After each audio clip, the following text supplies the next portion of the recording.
علیکم ورحمۃ اللہ وبرکاتہ۔ الحمدللہ والصلاة والسلام علی رسول اللہ وعلی آلہ وصحبہ اجمعین، اما بعد۔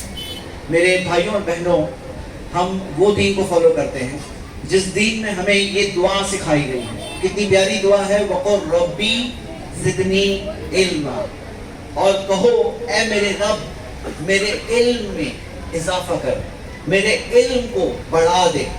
تو ہمیں علم میں اضافہ مانگنے سکھایا گیا ہے، اور آپ دیکھو گے کہ پہلے نبی محمد صلی اللہ علیہ وسلم نے سکھایا صلی اللہ علما نافعا، اللہ سے مانگو نفع والا علم، نفع والا علم، جس میں علم میں نفع ہو، بینیفٹ ہو، فائدہ ہو۔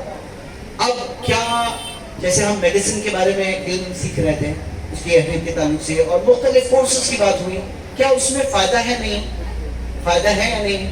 کیا لگتا ہے آپ لوگوں کو، فائدہ ہے یا نہیں ہے؟ یا نہیں ہے؟ تو جو بھی فائدے والا علم ہے، علم نافعا، تو ہمیں نفع والا علم مانگنے سکھایا گیا، ہمیں مانگنے سکھایا گیا۔ اس بات میں کوئی شک نہیں کہ سب سے زیادہ فائدہ اس بات میں ہے کہ کوئی اپنے مالک کو پہچانے، زندگی کا مقصد پہچانے، کہ ہم دنیا میں جی رہے ہیں تو کیوں جی رہے ہیں۔ سوچو کہ کوئی ڈاکٹر ہے، پی ایچ ڈی اسکالر ہے، لیکن اسے زندگی کا مقصد ہی نہیں معلوم ہے، اسے یہ نہیں معلوم ہے کہ وہ دنیا میں کیا کر رہا ہے، تو اس نے بہت اہم علم چھوڑ دیا۔ سب سے زیادہ بڑا فائدہ کس چیز میں ہے؟ اس بات کو جاننے میں ہے کہ ہم دنیا میں کیا کر رہے ہیں۔ کیا لگتا ہے آپ کو، صحیح کریں؟ سب سے بڑا فائدہ وہ ہے، کیوں؟ کیونکہ نبی صلی اللہ علیہ وسلم نے فرمایا، صحیح مسلم کی حدیث ہے، دنیا فی الآخرہ، دنیا کیا ہے آخرت کے سامنے، سوائے یہ کہ تم انگلی سمندر میں ڈباؤ، دیکھو کیا لے کر آئے گی۔ جو سمندر میں ڈبائے یہ دنیا ہے، اور جو سمندر ہے وہ آخرت ہے، لائف آفٹر ڈیتھ، مرنے کے بعد والی زندگی، جہاں ہمیں جا کر ہمیشہ ہمیشہ رہنا ہے۔ تو میرے بھائیوں میں بہنیں، آپ سب کو میں ابھاروں گا کہ علم کے طرف ہم آگے بڑھیں، سارا علم، جو بھی نفع والا علم اور دنیا کا علم ہو، تاکہ ہم کسی کے کام آئیں، ہم کسی کی خدمت کریں۔ ہمیں اللہ تعالیٰ کیا فرمایا، کنتم خیر امۃ اخرجت للناس، تم بہترین امت ہو جنہیں لوگوں کے لیے نکالا گیا۔ ہم لوگوں کے لیے ہیں، تو ہم لوگوں کی خدمت کرنے، انسانوں کی خدمت کرنے کے لیے ہیں ہم سب مسلمان، اور ہمیں یہی سکھایا گیا ہے۔ تو نفع والا علم ہم اللہ سے مانگتے ہیں، اور ہم دیکھتے ہیں کہ سب سے پہلی وحی جو آئی تھی، تھوڑا پیچھے لے لیجیے، تھوڑا پیچھے، سب سے پہلی وحی جو آئی تھی وہ تھی اقرا، پڑھ۔ تو ہمارے دین میں سب سے پہلی وحی تھی اقرا، اور میں چاہتا ہوں اس سے پیچھے جائیں کہ آپ غور کریے اس دعا پر، اس سے پہلے پیچھے، اس کے پہلے جی، ربی زدنی علما۔ سوچو پورے اس علاقے کے آپ سب سے زیادہ علم والے پسند، سوچو آپ کے پاس سب سے زیادہ علم ہے، تو آپ کو کیا دعا کرنی ہے؟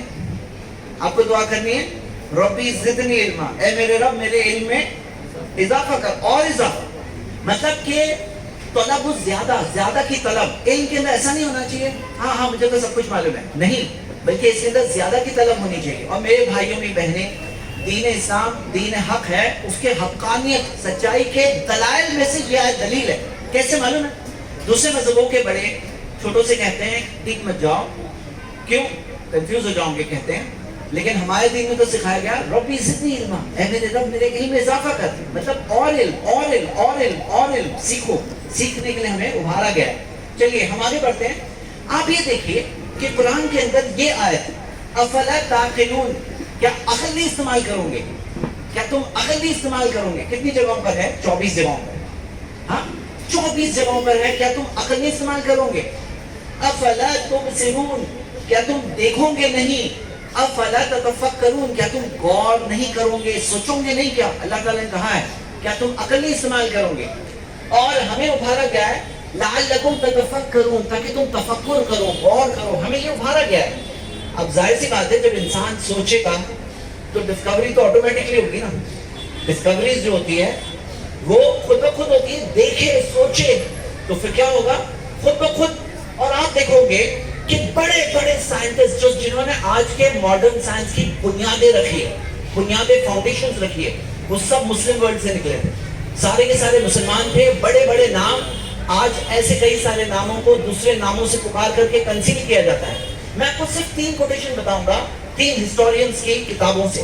ایک فرینچ ہسٹورین ہے اساوے لے بون وہ اپنی کتاب میں کیا لکھتے ہیں؟ دیکھیے ایک نان مسلم ہسٹورین کیا کہہ رہے ہیں، دیکھیے وہ کہہ رہے ہیں، وہ کہتے ہیں اگر if the Arabs would have taken over France، اگر عربوں نے جو عربز جو ہے اسپین تک پہنچے تھے، اسپین کو فتح کیا، وہ کہتے ہیں اگر آگے بڑھ کے فرانس تک بھی پہنچ جاتے تو Paris would have become like Cordoba in Spain، Spain کے اندر کوردوبا کا جیسا حال تھا مقام کا، ایسا مقام فرانس پیرس کا بھی ہو گیا ہوتا۔ کیا بولتے ہیں وہ کہتے ہیں a center of civilization and knowledge where the man in the street was able to read and write and even compose poetry at the time when the kings of Europe did not even know how to write their names۔ جس وقت پر Europe کے بادشاہوں کو اپنا نام تک لکھنا نہیں آتا تھا، وہ وقت پر مسلم کنٹری کے اندر رستے پہ چلتے ہوئے آدمی کو لکھنا پڑھنا سب کچھ آتا تھا۔ یہ تھا مسلمانوں کا معاملہ، کیونکہ اقرا آیا تھا نا، پہلی آیت اقرا تھی۔ ایک اور مثال ہم دیکھتے ہیں سگریڈ ہنکے، جرمن اورینٹلسٹ، وہ کیا لکھتے ہیں؟ وہ کہتے ہیں، یہ کتاب ہے ان کی The Son of Allah is Rising in the West، naan مسلم ہے انہوں نے اپنے طور پر، لیکن کیا کہا؟ وہ کہتے ہیں کہ عرب ورلڈ میں، مسلم ورلڈ میں the libraries grew in every place like plants in good soil، جیسے پودے اچھی زمین میں اگتے ہیں، ایسے لائبریریز ہر جگہ ملتی تھی، لائبریریز ملتی تھی۔ Every city had a library where an ordinary man could borrow whatever he wanted۔ ایک عام آدمی چاہتا تو کتابیں لے سکتا تھا، پڑھ سکتا تھا لائبریریز میں، اور صرف وہ کہتے ہیں بغداد کے اندر 100 سے زیادہ ایسی لائبریریز موجود تھی۔ تو آپ دیکھیے یہ ہے اس بیک گراؤنڈ۔ اور آپ کو ایک اور مثال دیتا ہوں کہ دیکھیے آپ یہاں دیکھو گے کہ آج گرل چائلڈ کی بات ہو رہی ہے، اور لڑکیوں کے تعلق سے بعض لوگ شرمندہ کرنے کی کوشش کرتے ہیں کہ مسلم خواتین کا ایسا، کتنے افسوس تم لوگوں کے ساتھ ایسا۔ ہم دیکھتے ہیں حقیقت تو یہ ہے we are proud to be Muslims، proud to be Muslims۔ کیوں؟ کیونکہ حقیقت یہ ہے نا، آپ حقوق دیکھو، ارے بھائی جہاں بچیوں کو زندہ دفن کر دیا جاتا تھا، آج انڈیا میں آج تک کتنی ساری بچیوں کا ابورشن کامن بات ہے۔ بچیاں نمبر کیوں کم ہے انڈیا میں؟ اتنا کم کیوں ہے نمبر؟ لڑکوں کا نمبر زیادہ کیوں ہے؟ کیونکہ اتنی ساری بچیوں کو آج تک قتل کر دیا جاتا ہے۔ لیکن اسی جگہ پر محمد صلی اللہ علیہ وسلم نے سکھایا من آل جاریتین، جس نے 2 بچیوں کو بڑا کیا، حتی تبلغا، یہاں تک کہ وہ بڑی ہو جائے، جاء یوم القیامہ انا وہوا وضم اصابعہ، میں اور وہ ایسے ہوں گے قیامت کے دن۔ اب بچی پیدا ہوتی ہے، کوئی حدیث کو جانتا ہے کہ ارے واہ 2 بچیاں ہو گئی، 2 کو بڑا میں اچھے سے کروں، نبی صلی اللہ علیہ وسلم کے ساتھ ایسے ہونے کا موقع، کتنی بڑی خوشی کی بات ہے۔ اب ایسی ہنڈریڈز آف چیزیں، 100۔ حقیقت یہ ہے نا، ایک چیز سے میں بتا رہا ہوں، دیکھو آج کیا ہو رہا ہے نا، کالج میں ہماری لڑکیاں بھی جاتی ہیں، پھر وہاں پہ دوسرے لوگ دوسری چیزوں کی طرف بلانے والے بھی بہت سارے لوگ، کئی لوگ ماڈرنسٹ بنتے ہیں، سمجھتے ہیں یہ بہت کلچرل اچھی چیز ہے۔ فاسٹ فارورڈ بٹن دباتے، فاسٹ فارورڈ، سنو کوئی سٹوری چل رہی ہے نا، فاسٹ فارورڈ کر کے آگے کیا ہوتا ہے وہ دیکھتے ہیں۔ امریکہ کی میں مثال دیتا ہوں، امریکہ میں 2.25 کروڑ بچے ایسے ہیں جنہیں صرف اکیلی ماں بڑا کر رہی ہے، ہاں بن بہائی مائیں، 2.25 کروڑ۔ ان میں سے 43% ماؤں کو سائیکولوجیکل سیویئر پرابلمز ہو جاتے ہیں، کیونکہ باپ کا بھی رول پلے کرنا ہے، ماں کا بھی رول پلے کرنا ہے۔ یہ جو لوگ کر رہے ہیں نا، یہ ماڈرنزم کی کھلواڑ والی دنیا ہے۔ اصل عزت اسلام نے دیا ہے حجاب کے ساتھ عورتوں کو، اور حقوق دیا ہے، دنیا بھر کی حقوق دیا ہے، یہ برین واش کیا جاتا ہے۔ اصل بات یہ ہے کہ الحمدللہ ہماری عورتیں سب سے زیادہ ہم دیکھتے ہیں حقوق دیے گئے ہیں، حفاظت کی گئی ہے۔ آپ دیکھو، پتہ ہے آپ کو آج کیا کہا جا رہا ہے کہ فیملی کا خرچہ ہسبینڈ وائف دونوں سنبھالیں گے، آدھا آدھا۔ یہ کلچر ہے۔ اسلام نے کہا نہیں، پوری کی پوری ذمہ داری مردوں پر ہے، عورتوں پر کوئی بھی ذمہ داری نہیں ہے۔ ہاں وہ کرتی ہیں کچھ بزنس، کوئی جاب، وہ اس کی سیونگ ہوگی، ہاں وہ اس کی سیونگ ہوگی، خرچے فیملی کی ذمہ داری اس پہ نہیں ہے۔ کیوں؟ آپ دیکھو آج کتنی ساری، آپ کو پتا ہے رپورٹ ہے کہ 83% عورتوں کو ورک پلیسز میں کچھ نہ کچھ طرح کا ایک ابیوز کا شکار ہونا پڑتا ہے۔ یہ اسٹیٹسٹک کی رپورٹ ہے، کتنی افسوس کی بات ہے۔ تو اسلام نے حقوق دیا ہے کہ کوئی مجبوری نہیں ہے۔ اور حقیقت کیا ہے، آج آپ دیکھیں جو لوگ کوشش کرتے ہیں اس طرح سے، اسلام نے ہمیں سسٹم یہ دیا ہے کہ پہلے تو ہمیں یہ سکھایا گیا ہے فَإِنَّمَا يَأْكُلُ الذِّئْبُ الْقَاسِيَةَ، کہ بھیڑیا جو ہوتا ہے نا، بھیڑیا وہ اکیلی مینڈی کو دیکھ کر حملہ کرے گا۔ تو ہم میں سے سب کو کمیونٹی کے طور پہ رہنا چاہیے۔ ہم مسلم، سارے مسلمان، انما المؤمنون اخوہ، مسلمان بھائی ہیں، بھائی بہن ہیں۔ تو ہمیں سمجھنا ہے کہ ہمیں کوئی بھی ایسا نہ ہو جو اکیلا بیچارہ اپنی زندگی میں اسٹرگل کر رہا ہے، اس کے ساتھ ہاتھ پکڑ کر کے خوشی اور غم میں ساتھ دینے والا کوئی نہیں ہے، کیونکہ ایسے اکیلے لوگوں کو ہی لوگ ٹارگیٹ کرتے ہیں۔ ہمیں سمجھنا چاہیے، دیکھیے بنیادی بات ہے، کوئی بھی ہمارے نیٹ ورک سے باہر نہیں رہے، ہر کسی کو ہم جوڑے، اور ہم یہ دیکھتے ہیں کہ قیمت کیا ہے معلوم ہے؟ جو چیز ہمارے پاس ہے نا، ہمارا ایمان، یہ اتنا قیمتی ہے نا کہ آپ دیکھو اس آیت سے اللہ تعالیٰ نے فرمایا کہ قیامت کے دن جو لوگ فیل ہو جائیں گے نا، اگر ان کے پاس ملء الارض ذهبا ولو افتدى به، اگر زمین بھر کے سونا ہوتا بدلے میں دینے کے لیے تو بھی وہ دے کے اپنے آپ کو بچا نہیں پائیں گے. تو جو ایمان ہمارے پاس ہے نا, اس کی اتنی بڑی قیمت ہے. آج اس ایمان کو آپ جائیے تعلیم حاصل کریے, لیکن اقرا بسم ربک, پڑھ اپنے رب کے نام سے. رب کو بھول کے مت پڑھنا. رب کو بھول کے پڑھیں گے تو کیا ہوگا؟ لوگ ایسی ایسی چیزیں کرتے ہیں جس سے دنیا کے انسانوں کو نقصان ہوا ہے. ہاں پڑھے ہیں لیکن رب کو بھول کے پڑھے. ہمیں سکھایا گیا ہے نہیں, رب کو بھول کے نہیں پڑھنا ہے, رب کو یاد رکھ کے پڑھنا ہے. اقرا بسم ربک, اور یہی حقیقت ہے, یہ ریئلٹی ہے.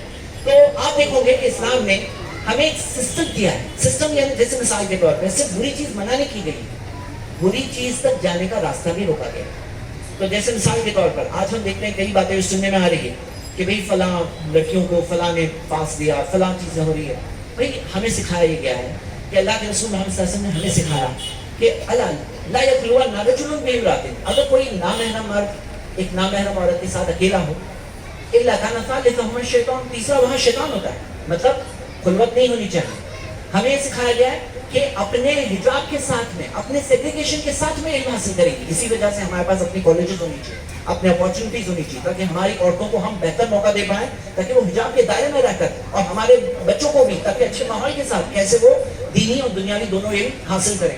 تو یہ چند باتیں تھیں جو چند منٹوں میں بتایا, لیکن آخری بات, اصل بات یہ ہے کہ زندگی امتحان ہے, ایگزام ہے, اور اس ایگزام کے اندر کامیابی کا ایک ہی طریقہ ہے کہ ہم سب اللہ تعالیٰ کے آگے سرنڈر ہو جائیں.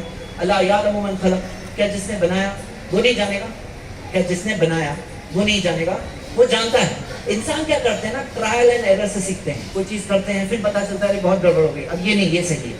لیکن ہمیں سکھایا اللہ نے, جو سب کچھ جاننے والا ہے, کائنات کا مالک ہے, اس نے ہمیں جو سکھایا وہ چیز صحیح ہی ہوگی. تو میرے برادرز اینڈ سسٹرز, آپ سب کو بھاگوں گا جہاں سے بات شروع ہوئی, وقل ربی زدنی علما, اس دعا کو کثرت سے پڑھیے, علم کی طلب اپنے اندر رکھیے, بھوک رکھیے, سب سے اہم علم کا بھی حاصل کریے, اور جو دوسری دنیاوی علم میں بھی آگے رہیے. اور نارملی کامیابی تو خود سے آئے گی. دیکھیے کامیابی خود سے آئے گی, کامیابی کے پیچھے ہم دوڑتے نہیں, کامیابی آئے گی کیوں؟ کیونکہ ہمیں سکھایا گیا ہے نمبر 1 علم حاصل کرو. الفاظ ذریعے ہوتے ہیں, بات کیا ہے وہ سیکھنا ہے, غور کرنا ہے, سوچنا ہے, سمجھنا ہے, انسان کے فائدے مند ہم رہے لوگوں کے, یہی اصل چیز ہے. اللہ سے دعا ہے اللہ ہم سب کو زندگی کا اصل مقصد سمجھ کر اس کے مطابق زندگی گزارنے کی توفیق دے. آمین. واخر دعوانا الحمدللہ رب العالمین.